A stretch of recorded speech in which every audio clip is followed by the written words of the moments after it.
¿Un cómic en un canal sobre libros?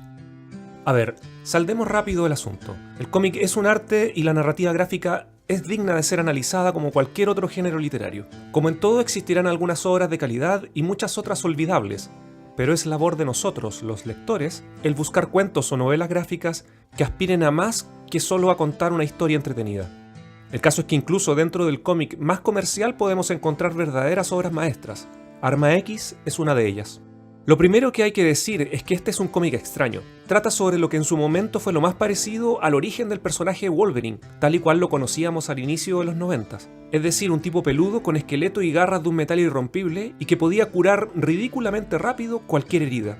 Lo que vino después con la fiebre de las precuelas es otro asunto. Es un cómic extraño, pues si bien nos muestra el origen de ese esqueleto, Logan es solo el motor de la trama, el conflicto real ocurre alrededor suyo. La obra nos engancha con la idea de conocer las extrañas circunstancias en que Logan pierde su memoria y adquiere esas garras afiladas tan características, pero apenas avanzamos en la lectura nos damos cuenta que nos han tendido una trampa. Esta historia no va sobre tipos en malla volando por los aires lanzando frases divertidas o profundas. Esta es una historia sobre tortura, física y mental, sin ningún alivio cómico, sin mayor grado de censura, revisionismo ni justificación, pero sobre todo es una historia sobre los conflictos morales de sus protagonistas, el profesor, el Dr. Cornelius y el asistente Haynes, quienes monitorean todo lo relacionado con el experimento X. Para los que saben, esto es algo así como la versión Marvel de Los hombres detrás del sol.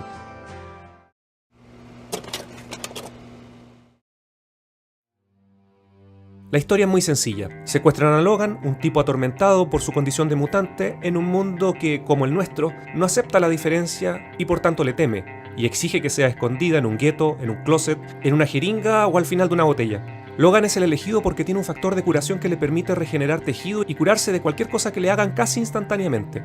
Y lo que le harán será potenciar dicho factor para inyectarle un metal llamado adamantium en su organismo, con la intención de crear, vaya novedad, un super soldado o lo que es igual, una máquina asesina controlada a distancia.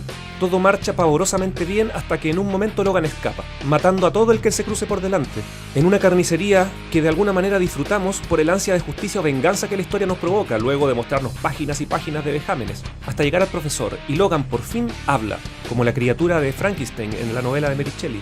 Habla para afirmar su humanidad, gritándole a la cara: soy un ser humano, tú eres un animal. Pero lo hace como el monstruo de la novela luego de haber cometido crímenes, porque en realidad ya no podemos distinguir entre el ser humano Logan y la máquina de matar Arma X.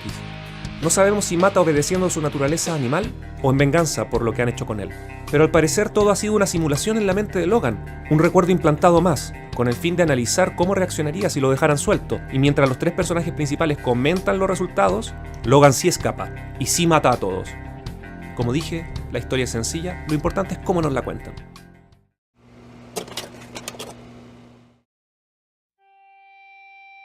Ahora bien, una de las particularidades de este cómic es que todo ha sido hecho por el mismo autor, algo poco común en una industria, en donde muchas veces los intereses y visiones de diversos autores limitan la profundidad del discurso o lo explícito del contenido.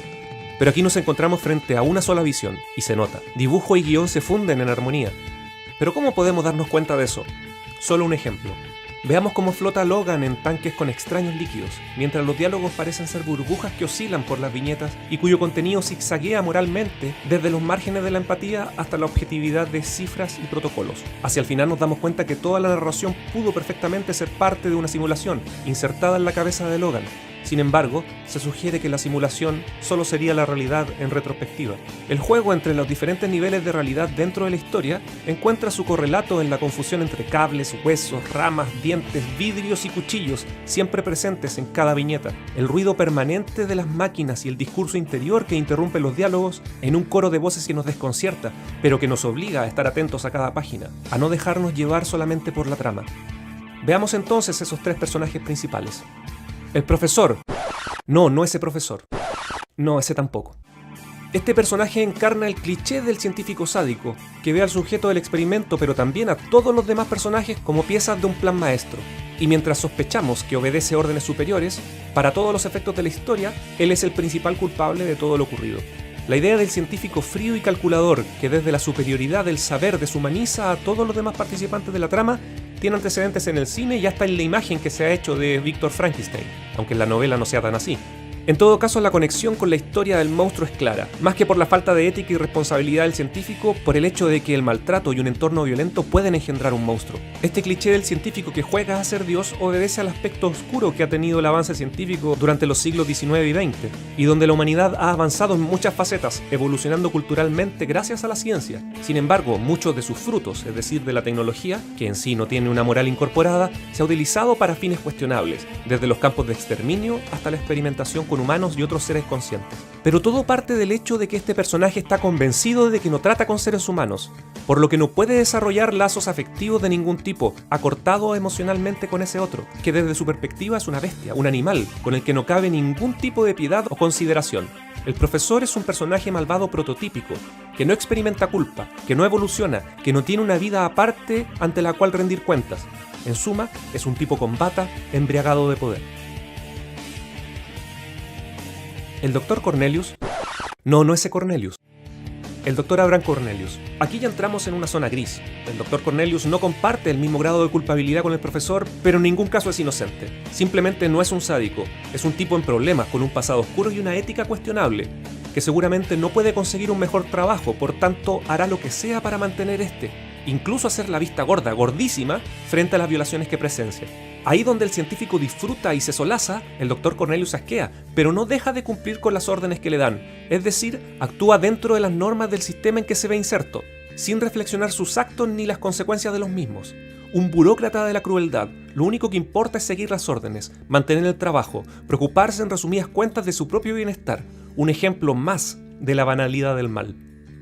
La científico asistente Carol Haynes. Aquí nos encontramos casi frente a la dramatización del experimento Milgram, ya sabes, ese donde se ordena a una persona dar golpes eléctricos a otro sujeto al que no puede ver pero sí oír en caso de que conteste mal alguna pregunta.